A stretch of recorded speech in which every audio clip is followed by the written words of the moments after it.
Hello दोस्तों, कैसे हैं आप सब लोग। सब बढ़िया होंगे।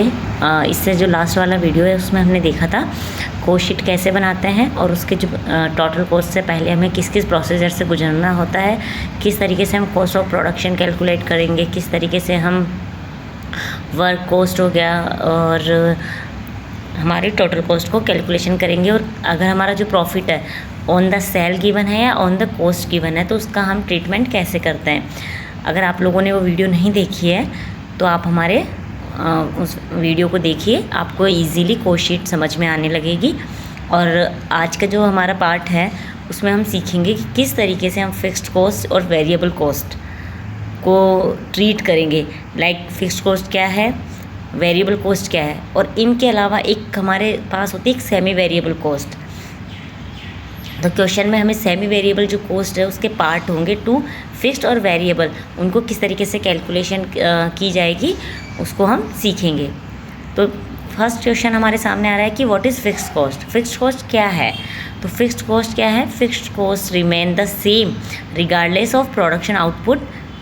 यानी कि जो फिक्स्ड कॉस्ट है वो हमेशा प्रोडक्शन आप कितना भी करो, जो आउटपुट निकल रहा है प्रोडक्शन का वो कितना भी चेंजेस हो, कितना भी वेरी करे, लेकिन उसका जो कॉस्ट होगी वो हमेशा सेम रहेगी। लाइक उसके एग्जांपल देखूँ तो जो रेंटल पेमेंट किए जा रहे हैं, इंश्योरेंस है, इंटरेस्ट है। जैसे कि हमने अपने प्रीवियस जो क्लासेस थी उसमें भी हमने एक एग्जांपल लिया था हमारे फैक्ट्री के रेंट का, जिसमें हमने देखा था कि आप प्रोडक्शन चाहे 10 यूनिट का करो, चाहे 20 यूनिट का या 100 या 200, कितनी भी यूनिट का करो, पर आपका जो रेंट रहने वाला है वो फिक्स रहेगा। जैसे कि आपको एक ग्राफ भी दिख रहा है कि 200 यूनिट के प्रोडक्शन पे जो कॉस्ट है वो हमारी 40 रहेगी। चाहे आप अगर 100 यूनिट्स पे बना रहे हो तो जो कॉस्ट है हमारी वो 40 ही रहेगी। 300 यूनिट इंक्रीज़ होने पे भी हमारी कॉस्ट 40 रहेगी अगर 40 आ रही है तो। लेकिन अब वेरिएबल कॉस्ट क्या है? वेरिएबल कॉस्ट में देखेंगे कि वेरिएबल जो कॉस्ट होती है वो हमारा जो प्रोडक्शन किया जा रहा है उसमें जो आउटपुट है पर यूनिट उसके हिसाब से वेरी करेगी। और इसमें जो वेरिएबल कॉस्ट है उसमें किसको आप शामिल कर सकते हो? लेबर को, कमीशन को और रॉ मटेरियल को। ये किस तरीके से वेरी करेंगे? जैसे कि मानो लेबर है, हमें कोई भी प्रोडक्शन करने के लिए, जैसे हमें 500 यूनिट बनानी है उसके लिए हमें मानो कि 100 लेबर चाहिए, तो 100 लेबर का जो आप वेजेस दोगे वो कम होगी अकॉर्डिंग टू, अगर हमें 1000 यूनिट का प्रोडक्शन करना है और उस पर हम लेबर लगा रहे हैं 500, तो 500 को जो वेजेस मिलेगी वो ज़्यादा देनी होगी और 300 को कम। तो जैसे जैसे प्रोडक्शन बढ़ा हमारे लेबर की कॉस्ट बढ़ी। इसी तरीके से हमारे अगर हम कमीशन है वो भी जो हमारा प्रोडक्शन हो रहा है उसके में इंक्रीजमेंट के साथ बढ़ेगा। और रॉ मटेरियल भी, जैसे 500 यूनिट है उसको बनाने के लिए हमें अगर 100 यूनिट रॉ मटेरियल चाहिए तो 1000 यूनिट के लिए वो 200 लगेगा। या एग्जांपल लीजिए कि हमें कोई शर्ट बनाना है, तो एक शर्ट अगर 5 मीटर में बन रहा है तो अगर हमें 500 बनाने हैं तो 500 इंटू 5 करोगे तो कितना हुआ? 2500 हमारी कॉस्ट आई। लेकिन इसी तरीके से अगर हमें प्रोडक्शन करना है 1000 शर्ट का तो रॉ मटेरियल की कॉस्ट जो है वो 5 रुपये पर यूनिट है, बट जो वेरिएबल टोटल कॉस्ट है वो कितनी हो जाएगी? बढ़कर हो जाएगी 5000। 2500 से 5000 हो गई है, तो वो क्या हुई? वो वेरी करी है। अब एक इनके अलावा हमारे पास एक पार्ट आता है सेमी वेरिएबल कॉस्ट का। तो सेमी वेरिएबल कॉस्ट क्या होती है? एक ऐसी कॉस्ट होती है जिसका कुछ पार्ट फिक्स होता है, कुछ वेरिएबल होता है, और कोई एक्सपेंसेस अगर उसकी पर यूनिट सेम आ रही है तो वो क्या होगा? वो वेरिएबल होगा 100%। अदरवाइज़ अगर पर यूनिट सेम नहीं है तो उस पर्टिकुलर कॉस्ट में को सेमी वेरिएबल कॉस्ट कहा जाएगा। जैसे मानो आपके पास कोई खर्चा आ रहा है, उस खर्चे को पहचानने का तरीका क्या है कि फिक्स्ड है, वेरिएबल है, सेमी वेरिएबल है। फिक्स्ड कॉस्ट का तो आपको पता है कि कितना भी आउटपुट हो रहा है, बट वो अगर सेम है इट मीन्स वो फिक्स्ड है। वेरिएबल का आपको समझ में आएगा कि अगर पर यूनिट उसकी सेम आ रही है, per unit same means cost तो वेरी कर रही है पर यूनिट सेम होगी तो वेरिएबल होगा 100%। लेकिन जैसे ही per unit difference per unit में डिफरेंस आएगा तो वो क्या हो जाएगी? सेमी वेरिएबल कॉस्ट हो जाएगी। तो उसके पार्ट में कि कौन सा फिक्स्ड है और कौन सा वेरिएबल है उसको सीखने के लिए हम एक क्वेश्चन लेते हैं। उस क्वेश्चन से हमें ये इजीली समझ में आ जाएगा।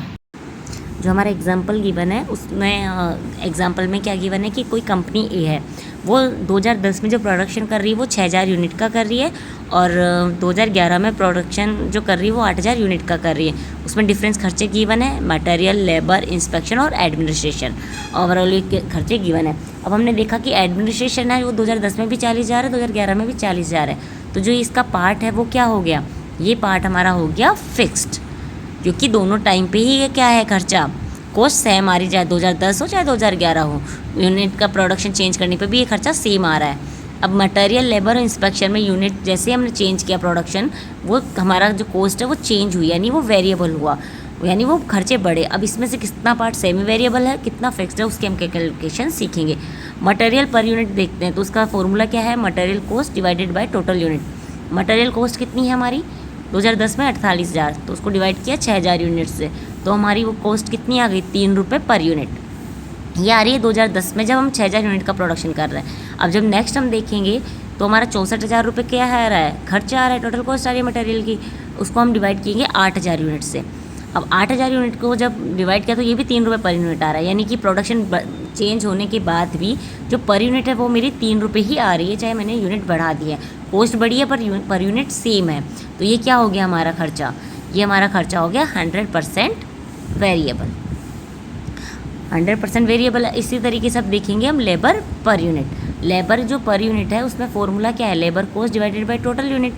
अब लेबर कॉस्ट 2010 में कितनी थी, जो हमारी लेबर कॉस्ट थी वो थी 18,000, जिसको डिवाइड करेंगे हम किससे, 6000 से, तो हमारी कितनी आ जाएगी, 3 रुपये पर यूनिट। इसी तरीके से 2011 में हमारा जो खर्चा होगा वो होगा 24,000, जिसको हम डिवाइड करेंगे 8000 से, तो हमारी यूनिट आ जाएगी 3 रुपये। यहाँ भी जो पर यूनिट आ रही है वो लेबर की कितनी है, 3 रुपये, यानी ये भी 100% वेरिएबल है। नेक्स्ट है इंस्पेक्शन का खर्चा। इंस्पेक्शन हम जब कर रहे हैं तो हमारी जो लागत आ रही है 2010 में, जो हमारी लागत वो कितनी है 28,000, उसको डिवाइड करेंगे 6000 यूनिट से, क्योंकि प्रोडक्शन 6000 क्या किया जा रहा है, तो ये हमारी जो कॉस्ट निकल कर आएगी वो आएगी 4 रुपये 75 पैसे। इसी तरीके से जैसे ही प्रोडक्शन 8000 का हुआ, ये कॉस्ट बढ़कर हो गई है हमारी 34,000 रुपये। अब इसको डिवाइड किया 8000 से, तो हमारी कितनी आई कॉस्ट, 4 रुपये 25 पैसे, 4 रुपये 25 पैसे आई है। अब ये यहाँ पर जो खर्चा है वो दोनों में क्या है, वेरी कर रहा है पर यूनिट। अब वेरी कर रहा है तो यानी ये कौन सी कॉस्ट हो गई, सेमी वेरिएबल, जिसका पार्ट क्या होगा, कुछ तो फिक्स्ड होगा, कुछ वेरिएबल होगा। अब वेरिएबल पार्ट को निकालने के लिए हम एक फॉर्मूले का यूज़ करेंगे, जिस फॉर्मूले का होगा कि difference in cost divided by difference in output. तो ये किसका फॉर्मूला है, ये है सेमी वेरिएबल में से वेरिएबल के पार्ट की कैलकुलेशन का। तो डिफरेंस इन कॉस्ट कितनी है हमारी, 34 थी और पहले 28 थी, तो कितने का चेंज आया, हमारा चेंज आया 6000 का। इसी तरीके से अगर डिफरेंस इन अगर हम आउटपुट देखेंगे तो कितना है, 8000 यूनिट पहले हम क्या कर रहे थे, प्रोडक्शन कर रहे थे 8000 का, फिर हम प्रोडक्शन कितना क्या करने लगे 6000, तो कितना डिफरेंस आया 2000 का। तो जैसे इसमें हमने डिवाइड किया तो हमारा जो वेरिएबल पार्ट है वो कितना आ जाएगा, 3 रुपये पर यूनिट। तो 3 रुपये पर यूनिट तो क्या हो गया, हमारा वेरिएबल पार्ट हो गया, और हमारा जो फिक्स्ड पार्ट हो जाएगा वो कितना हो जाएगा, लेस कर दो 4.75 में से, तो 1.75 जो क्या हो गया, हमारा फिक्स्ड पार्ट हो गया। इसको हम खर्चे में देखेंगे तो कैसे निकालेंगे कि टोटल इंस्पेक्शन कॉस्ट 28,000 और वेरिएबल पार्ट कितना रहा है, 3 रुपये पर यूनिट आ रहा है, तो 6000 × 3 18,000। एक तो इसको लेस करके भी निकाल सकते हैं फिक्स्ड को, या फिर जो हमारा रिमेनिंग था 1.75 उसको हम 6000 यूनिट से मल्टीपल करेंगे। इसी तरीके से हम इसको 34,000 2011 में जो टोटल इंस्पेक्शन कॉस्ट है वहाँ भी कैलकुलेट कर सकते हैं कि उसमें कितना पार्ट वेरिएबल है, कितना फिक्स्ड है। आई होप आप लोगों को समझ में आया होगा कि किस तरीके से हम सेमी वेरिएबल जो है कॉस्ट की कैलकुलेशन करते हैं। इससे पहले के सारे वीडियोस को देखने के लिए हमारे चैनल को सब्सक्राइब कीजिए और प्लेलिस्ट को ज़रूर विज़िट कीजिए, क्योंकि उसमें पूरी टोटल कॉस्ट अकाउंटिंग को समझाया गया है। और अगला जो पार्ट होने वाला है हमारा वो होगा EOQ के बारे में, कि EOQ की कैलकुलेशन कैसे की जाती है। Thank you for watching. आपका साथ हमारा प्रयास।